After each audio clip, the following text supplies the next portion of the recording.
ચાલો ચાલો, નવી નવાઈના સરઘસમાં ચલો.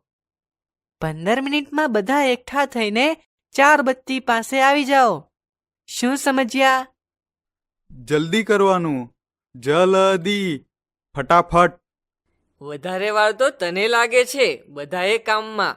ડોકી હલાવતો ને અટકી અટકીને ચાલતો તું જ ધીમો છે. તો તારું સંભાળને કકુ. ગયે મહિને કેટલીય વાર સવારે બોલ્યો ન હતો કુકડે કૂક.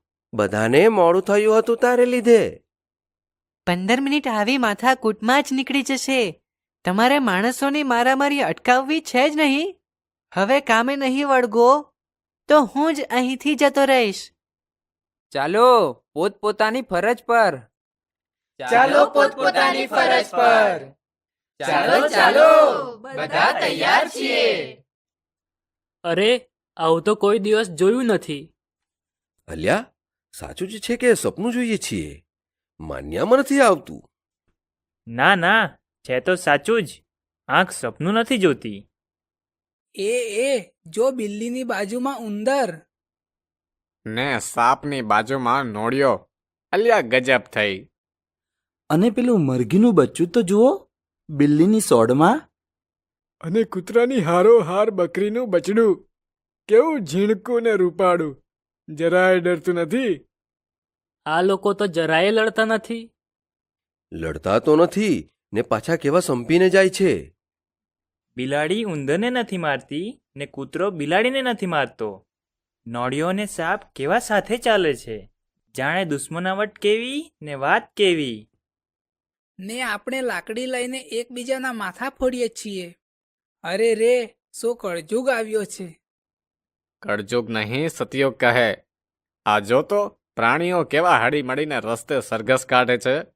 જાણ્યું છે આવું કોઈ દાડો? શીખો શીખો, સંપ શીખો પ્રાણીઓ પાસેથી. તે પહેલા તું પથ્થરો નીચે ફેંકને. હાથમાં લીધો છે તે. લે, આ નીચે ફેંક્યો. લો, આ નાખ્યા હેઠે લાકડીને પથરા. લડતા શરમ આવે છે આ પ્રાણીઓને જોયા પછી તો. હા અલ્યા, કૂતરો બિલાડીને ઉંદર નથી ઝઘડતા, તે આપણે તો જાણે એમનાથી એ ગયા. શું જોઈને શેખી કરતા હતા કે અમે તો સૌથી અક્કલવાળા અને સૌથી ડહ્યા. ચાલો, લડાઈ ઝઘડા આજથી બંધ. અરે રે, કેટલું નુકસાન કરી નાખ્યું આપણે. પેલી ફેક્ટરી તોડી અને ત્યાં બસ પર પથરા ફેંક્યા.